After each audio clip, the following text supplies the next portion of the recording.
For the first time in over 50 years, 4 humans traveled farther from Earth than anyone alive has ever been.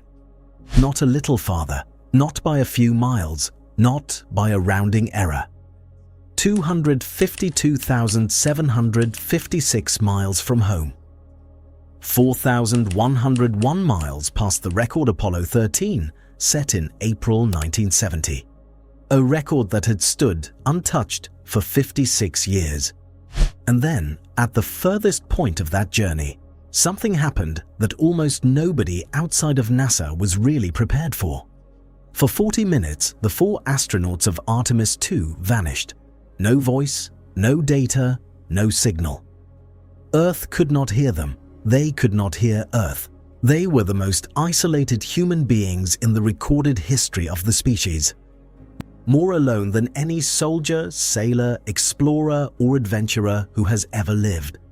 And what they saw in those 40 minutes of total silence, nobody had ever seen with their own eyes while being that far from home. Something was waiting for them behind the moon. Something ancient. Something that has been hiding in plain sight for 4.5 billion years on the one face of the moon that no human has ever looked at directly with nothing in the way. Until April 6th, 2026. By the end of this video, you are going to understand exactly what happened in those 40 minutes. Why NASA let it happen.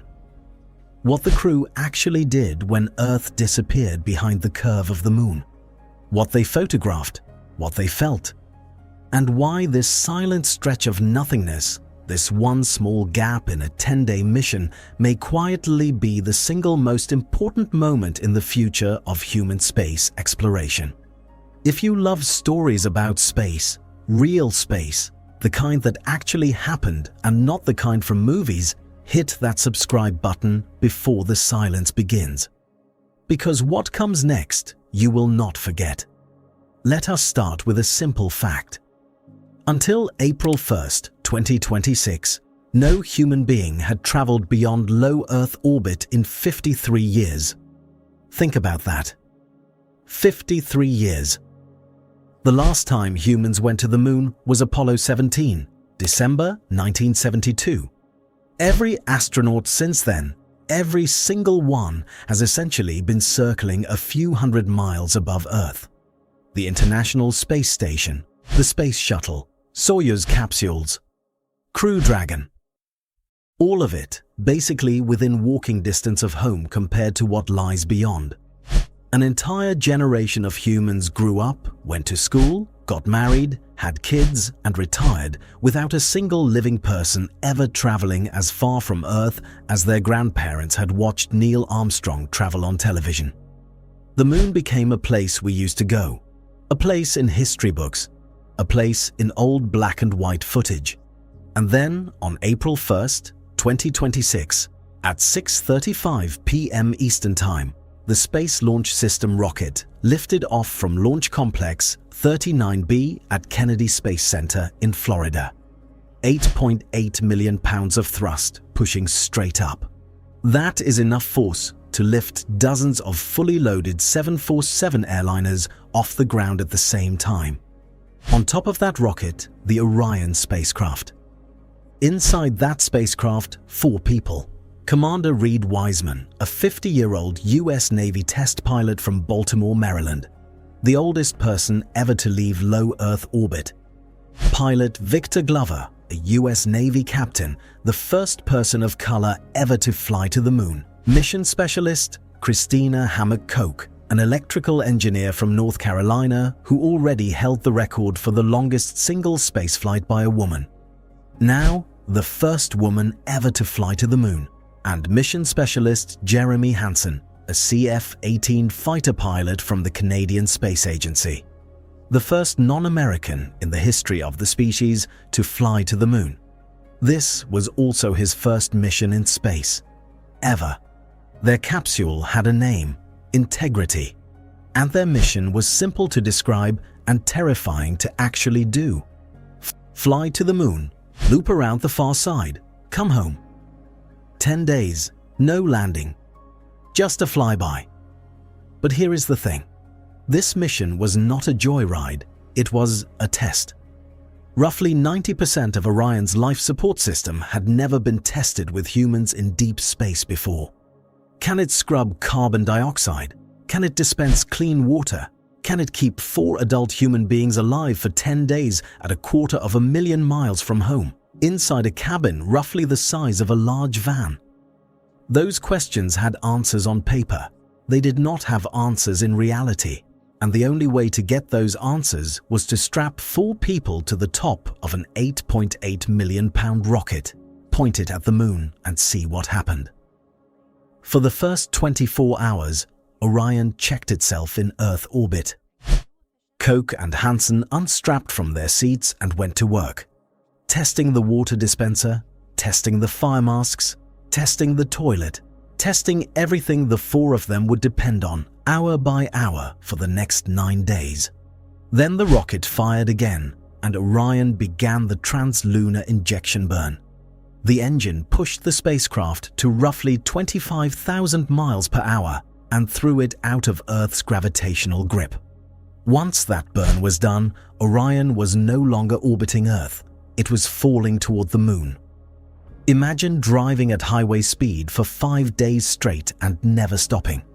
Now imagine doing that upward, away from everything you have ever known, toward a rock in the sky so far away, the light from your home planet takes over a full second to reach you.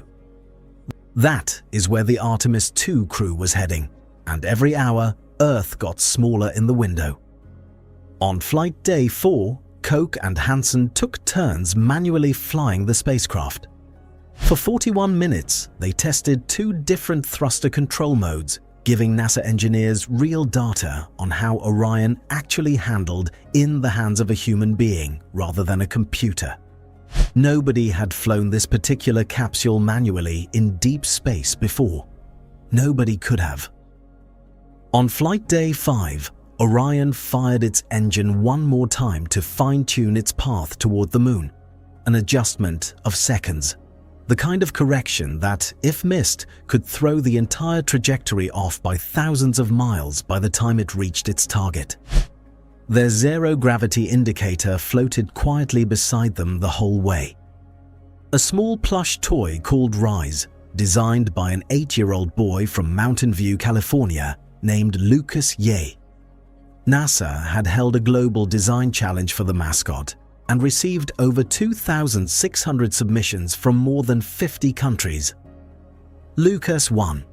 His design showed the moon wearing Earth as a baseball cap. It was a tribute to the famous Earthrise photo from Apollo 8 in 1968, the photograph that changed how humans saw their own planet. A reminder of where the crew came from. A reminder they would need very soon. Because on flight day 6, Monday, April 6, 2026, at approximately 6:44 p.m. Eastern Time, the crew of Artemis II would watch Earth disappear. Not set behind a horizon, not fade into atmosphere, vanish, swallowed whole by the curve of the moon, and the radio would go dead. You know what a sunset looks like. You have seen one 1,000 times. The sun sinks, the sky turns orange, eventually everything goes dark. There is always a promise inside a sunset. It will come back tomorrow. The world will still be there when it does. Now imagine Earthset, your home planet, the blue marble, the only place in the entire known universe confirmed to hold life, slowly dipping behind the grey limb of another world. Getting smaller, and then gone. That is what the Artemis II crew saw, and NASA's cameras on board Orion caught it.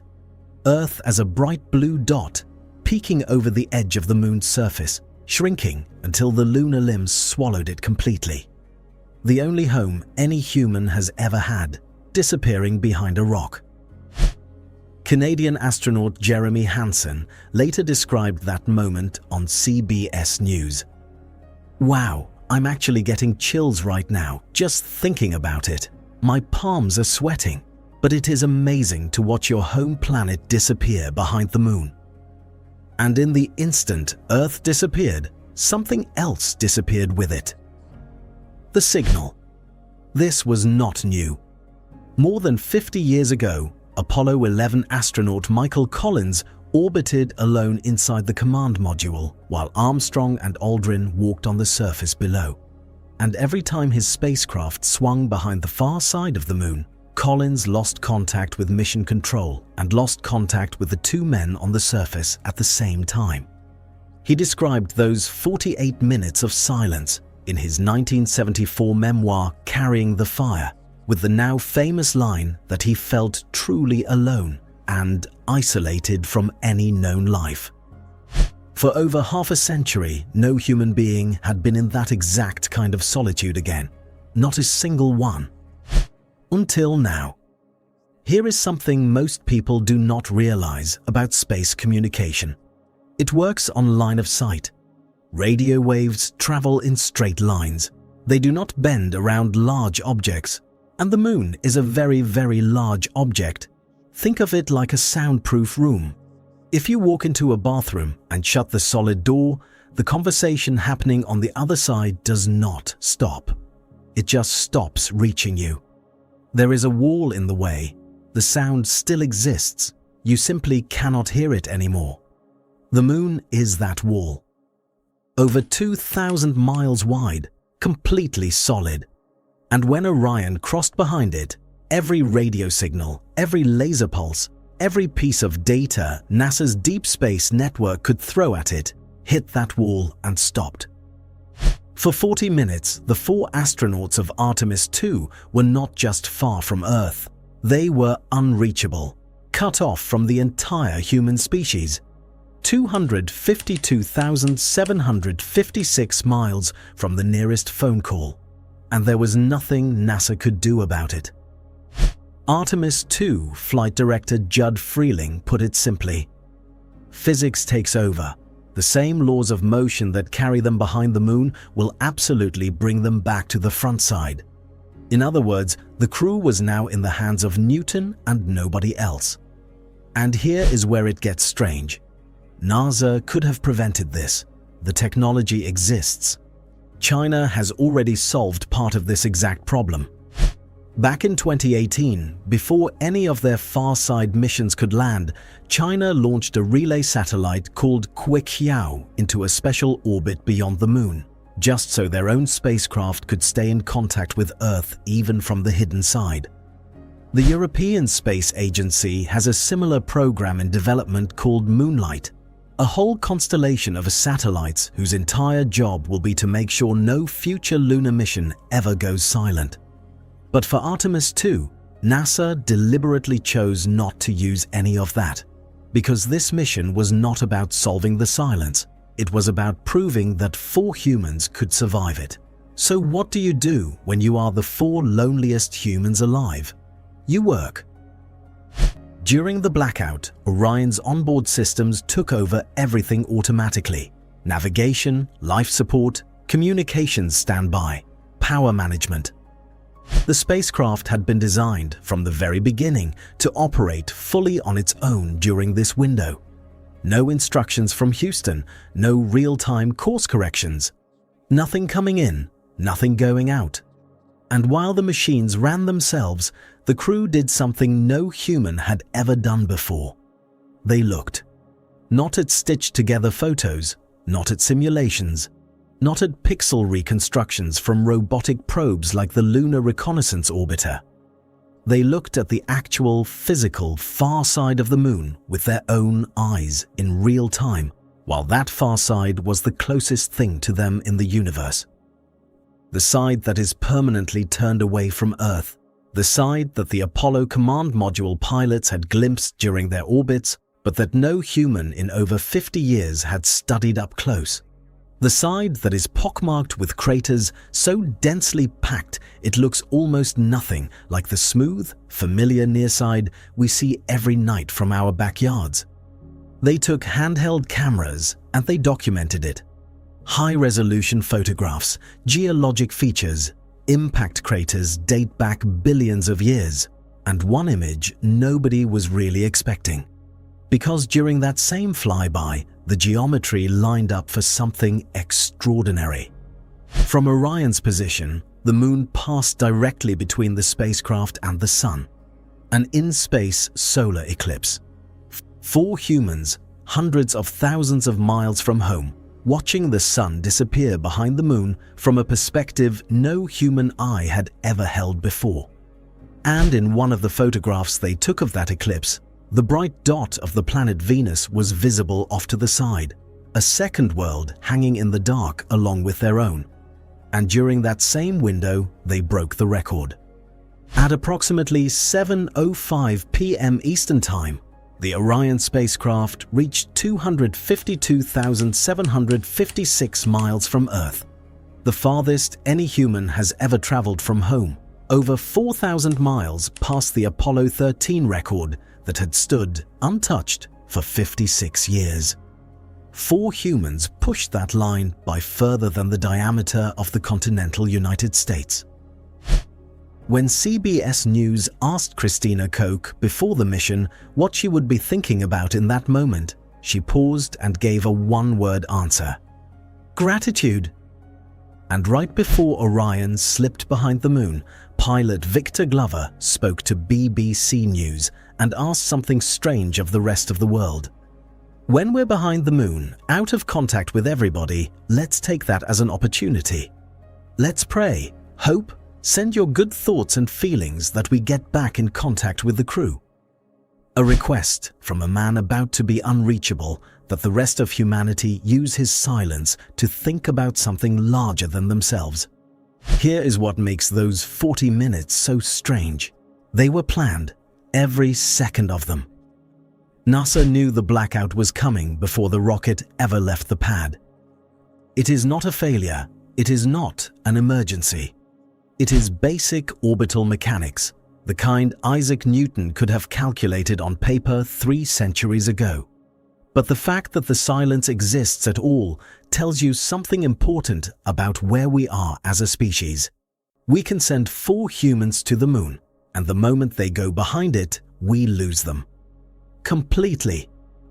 Think about what that means for the future. If we want a permanent moon base, if we want crews living and working on the far side, if we want to mine lunar ice, build radiation-shielded habitats, launch deep space missions from low-gravity launch pads, set up radio telescopes on the one side of the moon that is permanently shielded from Earth's noise. You cannot run a permanent lunar presence on a communication system that cuts out every time someone walks around the wrong side of the moon. And space agencies know this. That is exactly why Kikiao exists. That is exactly why Moonlight is being built.